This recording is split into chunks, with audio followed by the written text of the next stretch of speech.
Olá, vamos para mais um episódio aqui dos Provérbios, a sabedoria, estudo da sabedoria, e hoje nós vamos continuar no capítulo 26, vamos manter aqui o nosso fluxo, e aqui a gente vai dar início ao versículo 9. Vamos começar com o versículo 9 e vamos seguir, vamos que vamos.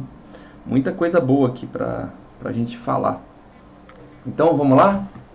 Separem seus cadernos, bloquinho de anotação e vamos para cima.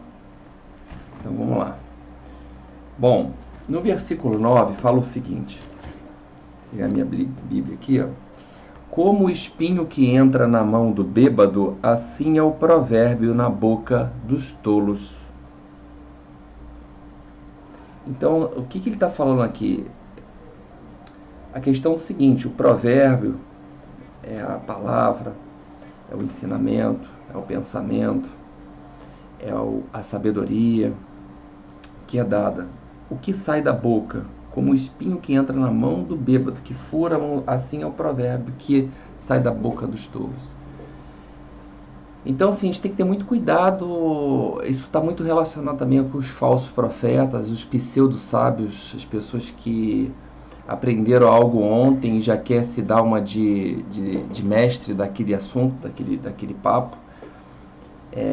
E outra, é uma pessoa que não tem exemplo para falar disso, porque não tem fato, não mostra isso. Então, o que a gente vê aqui nesse versículo é a vigilância que você tem que ter no ouvir, porque conhecimento qualquer um pode demonstrar que tem. Qualquer um pode demonstrar que tem conhecimento, mas sabedoria, aí é outra coisa. Aí é outra coisa. Então, assim, tenha cuidado, porque dos lábios dos insensatos saem mentiras. São palavras, às vezes, e pronunciamentos carregados de veneno.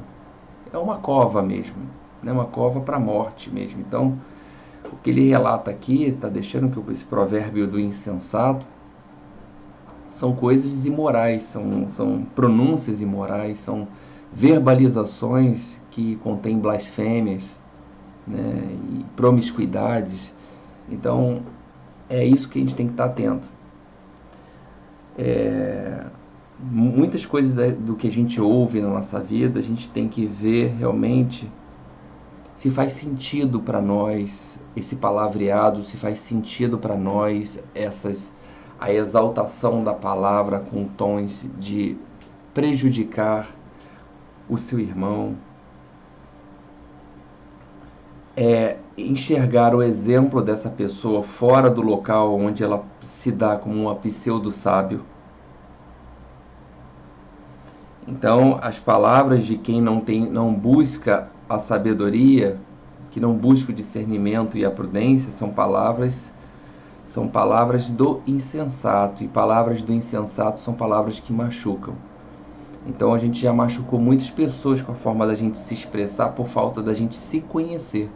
Então vá se conhecer um pouco mais. Verifica que às vezes o seu procedimento, sua palavra pode estar machucando as pessoas. Versículo 10 fala o seguinte: como o flecheiro que a todos espanta, assim é o que contrata o tolo e o primeiro que vê pelo caminho. Bom, como o flecheiro que a todos espanta, assim é o que contrata o tolo e o primeiro que vê pelo caminho. Bom, a gente, ao longo da nossa vida, ele fala do flecheiro, né, que a todos espanta.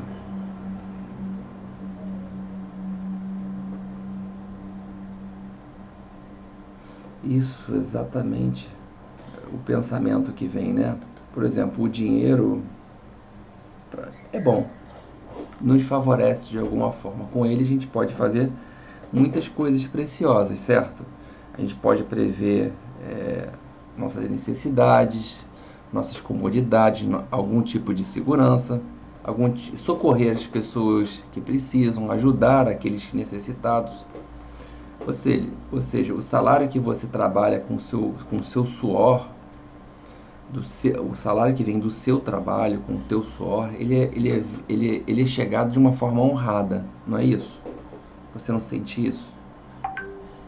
Então, quanto mais o trabalhador ele é justo, ele é honrado, mais a sociedade cresce com isso, mais tudo à sua volta tende a crescer com isso. Quanto mais justo a gente cresce, quanto mais no lado do justo a gente prefere caminhar, da justiça, da prudência, do discernimento, mais frutos a gente tem de colher com esses sentidos. Então, por que isso? Então, o justo, ele não...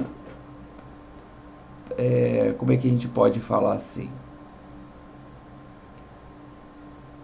Quando a gente escolhe trilhar por caminhos assim, né? Porque a gente tem que ir juntando as peças, né? Esse provérbio aqui. Ele não aceita ser governado pela avareza. O justo, quando você prefere caminhar no caminho de Deus, você está com o coração aberto, a casa aberta. Você está aberto às coisas boas da vida e você sabe discernir aquilo que é bom, o que não é bom. E quando ele fala aqui, quando você faz isso, tudo que eu falei aqui, para os insensatos, a oportunidade, a forma dele caminhar junto a um caminho do justo,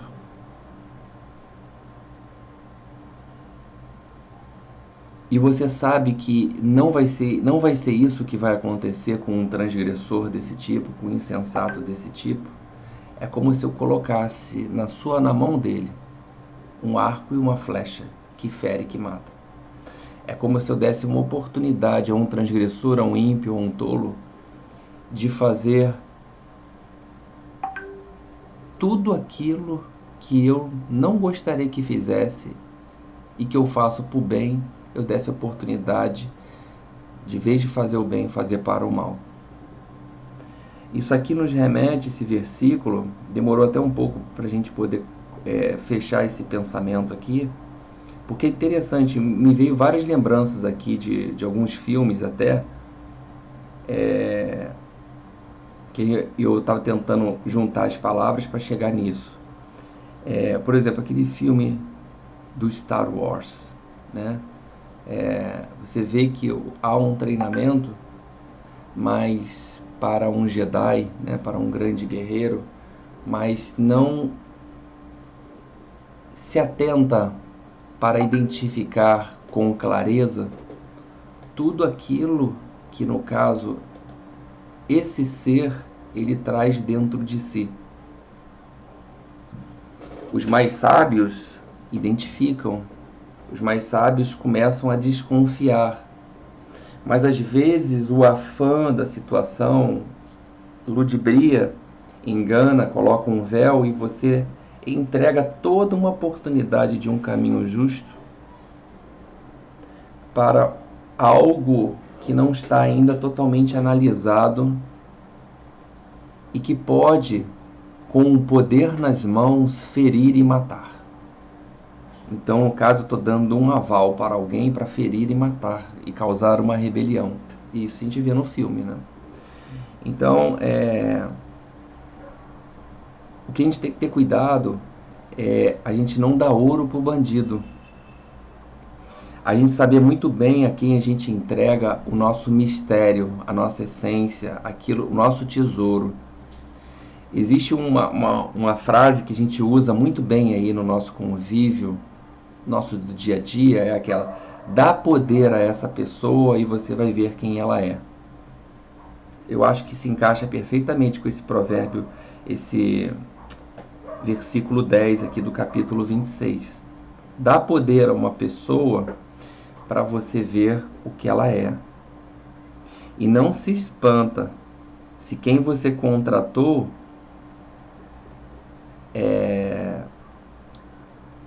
possa se decepcionar. E outra que ele alerta no final: toma cuidado para não pegar qualquer um pelo caminho. Não deixa qualquer um te mostrar nas primeiras impressões, tente avaliar sempre um contexto geral. Não se prenda e não se entregue, não entregue seu coração ou qualquer situação íntima sua nas primeiras impressões. Tente avaliar todo um contexto, o que está por trás dessa primeira situação que se apresenta para você. Vai mais profundo, tá? Muito bom isso aqui. Demoramos um pouco, mas a gente conseguimos fechar. Versículo 11. Como o cão que torna ao seu vômito, assim é o tolo que insiste na sua insensatez.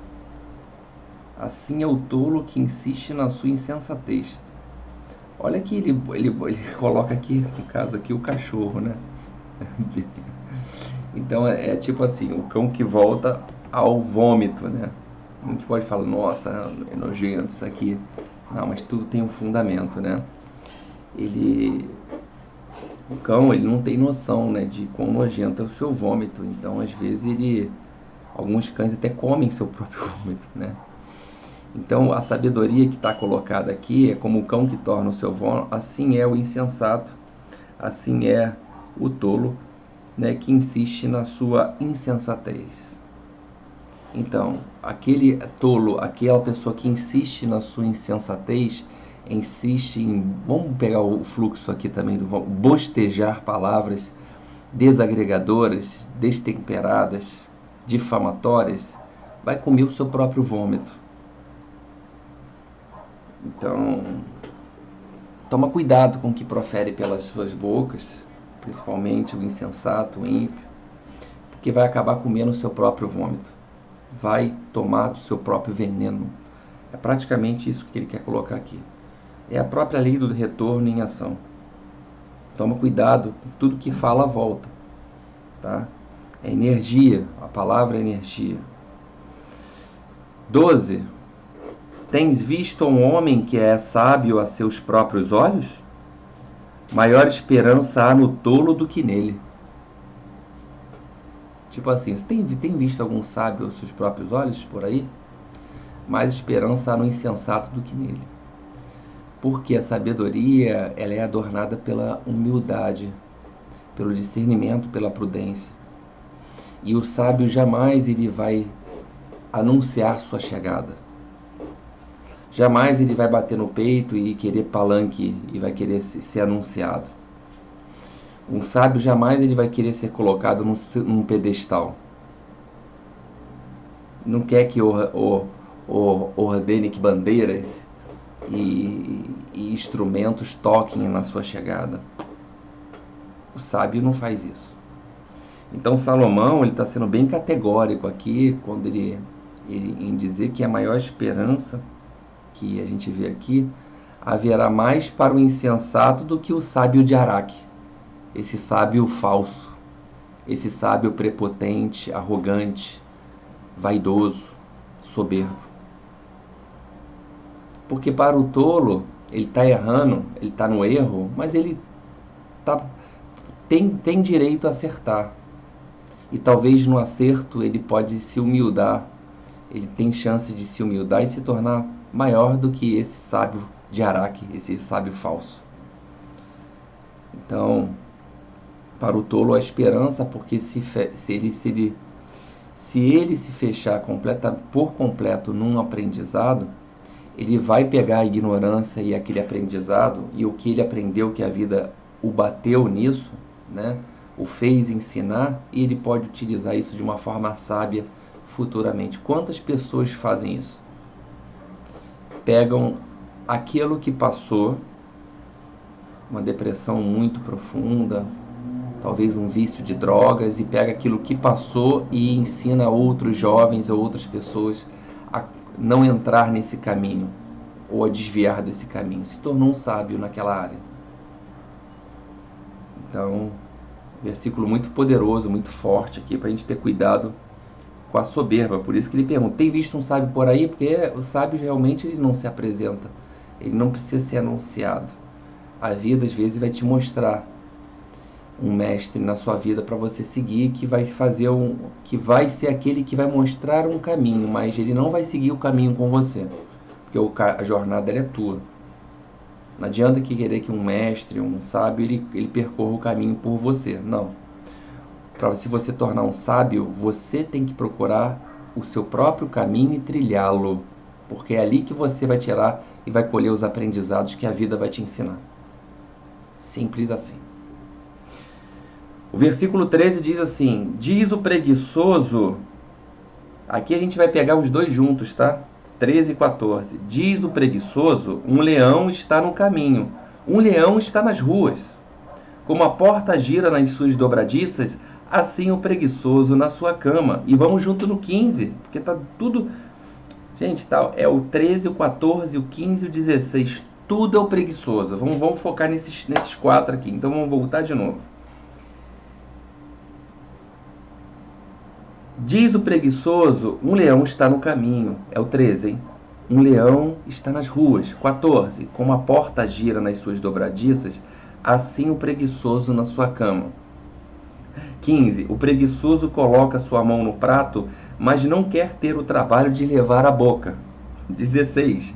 Mais sábio é o preguiçoso a teus próprios olhos do que 7 homens que sabem responder bem. Então vamos aqui começar pelo 13, né? Começar pelo 13. Então o preguiçoso, no caso aqui, ele é um especialista em arrumar desculpa. Ele vai arrumar desculpa, vai criar todos os mecanismos necessários para que até que um leão surja no meio da rua para ele não ter que sair de casa, para ele não ter que trabalhar, para ele não ter que fazer alguma coisa. É praticamente isso aqui. É uma brincadeira aqui que ele fala para mostrar que realmente o que o preguiçoso inerte ele faz na sua vida, né, para justificar a sua inércia com desculpas descabidas para não sair de casa, não sair da sua zona de conforto. É o 13. E o 14, né? 14. Até vontade de rir. A cama do preguiçoso, no caso aqui, ó, assim como a cama do preguiçoso é o quartel-general dele. É o local, é a trincheira que ele monta onde ninguém entra. Entrou, tá tomando tiro. O preguiçoso é assim. Então ele se resolve ali no leito, né? Onde ele quer ficar ali, como uma porta que revolve naquelas dobradiças. Que faz...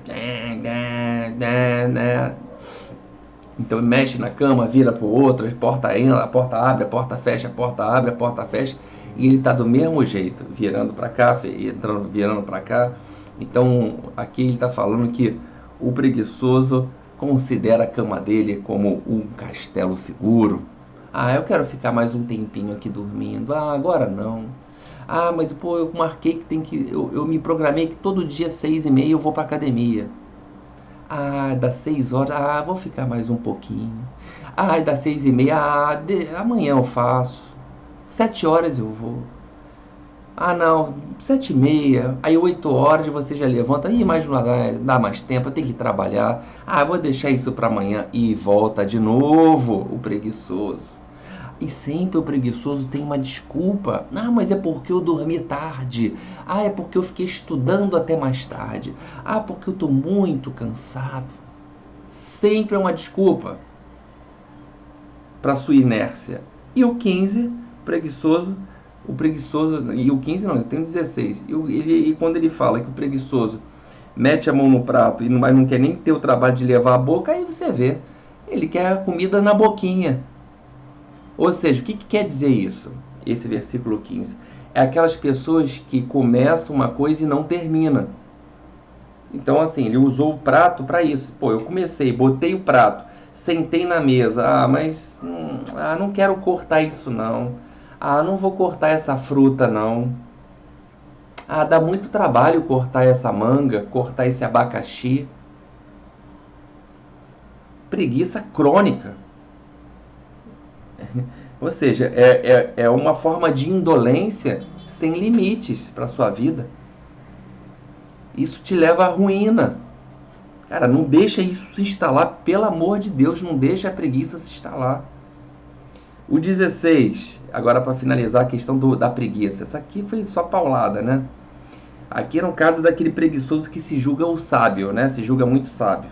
né, para fechar com chave de ouro. Mais sábio é o preguiçoso a seus próprios olhos, do que 7 homens que sabem responder bem. Ou seja, o preguiçoso é aquele que tem as mãos frouxas para o trabalho, não termina o que começa, a cama dele a sua trincheira, como a gente falou, e agora, para agravar a situação, ele se julga o mais inteligente do que todos. A filosofia de vida dele, o modus operandi dele de viver é o modo do sábio. Ele te ensina o pseudo sábio. Não, eu estou aqui estudando, buscando conhecimento. E a prática disso que é lá fora? E a prática disso que é no dia a dia com as pessoas? Então a preguiça, só para resumir aqui esses 4 versículos que fechamos, que falamos aqui, foi 4 versículos, do 13 ao 16. Só para a gente resumir, a preguiça ela te entrega a inércia, ela te tira o bom senso total. Ela embaralha teus olhos, te entorpece por completo, como se fosse uma droga. Ele te afrouxa completamente, te tira as forças. Então, não se deixe cair nisso. Isso é só derrota. 17. Vamos aqui para o nosso 17. E o 17 fala assim: o que passando se mete em questão alheia é como aquele que toma um cão pelas orelhas. Olha só, vou repetir, olha só que forte isso aqui. O que passando se mete em questão alheia, você está passando e se mete na questão alheia. É como aquele que toma um cão pelas orelhas. Resumindo, não põe o nariz onde você não é chamado. Não se meta aonde não é teu problema, onde você não vai favorecer em nada para você. Não mete o bico onde você não foi chamado. Para o quê? Porque fazer isso é arranjar problema para você, arranjar encrenca. Você quer se envolver em briga, se mete em coisa que não é sua. Se mete em problema que não é teu. Cara, então se envolver em briga, em contendas e discussões de outras pessoas sem ser convidado para ajudar como um pacificador. Não, eu estou mediano, eu sou um mediador. Quem sai ferrado é você. Isso é a mesma coisa aqui como se tomasse pelas orelhas de um cão que passa. Você vai ser mordido inevitavelmente.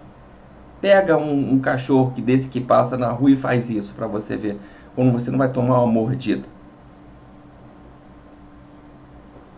Então, é o que ele está alertando aqui. A gente deve construir pontes com as pessoas, sim, né? Deve ser sensato nas posturas, né? A gente tem que ter, sim, uma postura de pacificador. A gente tem que ter uma postura que não pôr o nariz aonde a gente não é chamado. Esse é um ensino claro que esse versículo aqui desse provérbio ele está dando para a gente. Então, tem pessoas que têm compulsão por interferir em problemas ali, em se meter, em fofocar, em querer dar palpite. Vai se ferrar. Vai acabar colhendo trovões e trovoadas aí. Então, não se meta em problema que não é seu. É claro que a gente tem que ter uma postura, a gente tem uma postura salvacionista, a gente quer salvar todo mundo. A gente quer, de alguma forma, trazer o bem para o meio onde a gente está vivendo. Mas espera aí, será que aquela pessoa pediu minha ajuda? Pediram minha ajuda? Pediram meu conselho? Porque eu estou me metendo. Vai sobrar para tu. Quantas vezes, qualquer um pode pensar, eu me meti num problema de família, fui lá tentar resolver, tentar unir as duas pontas. Os dois lados se uniram, você acabou se ferrando, acabou sobrando para você. Talvez os dois lados deixaram de falar com você e você fala assim, mas eu tentei ajudar. Se meteu onde não era na tua seara. Não se meta na sua seara. Não se meta em algo que não é sua seara. Ou que você não entende, ou que você não foi chamado, ou que você não tem nada a ver com isso. Não queira ser o salvador da pátria. Não queira ser o Messias. Esse que é o grande problema. A pessoa quer ser o Messias para depois. Eu que ajudei. Se não fosse eu não tinha feito negócio. Cara, não se meta, vai cuidar da sua vida. Cara, você tem tanta coisa para resolver na sua vida, cara. Deixa que as pessoas se resolvam. Eu sei que é triste de ver muitas situações, amigos deixarem de falar, familiares deixarem de falar. Cara, mas o que a gente pode fazer? As pessoas são adultas. Elas também têm que encontrar dentro delas a sabedoria e o discernimento para poder colher esses frutos de querer buscar a paz dentro delas. A paz entre as uniões. Mas se você já tem essa visão, cara, vai se meter em mais problema? Cara, usa o discernimento e a prudência para não se meter, não meter o nariz onde não é chamado. Simples assim. Tem coisas que estão no nosso controle, tem coisas que não estão no nosso controle. Então não se meta em coisas que não estão no teu controle. Não está no teu controle. Você vai acabar ficando escravo dessa situação. Tá bom?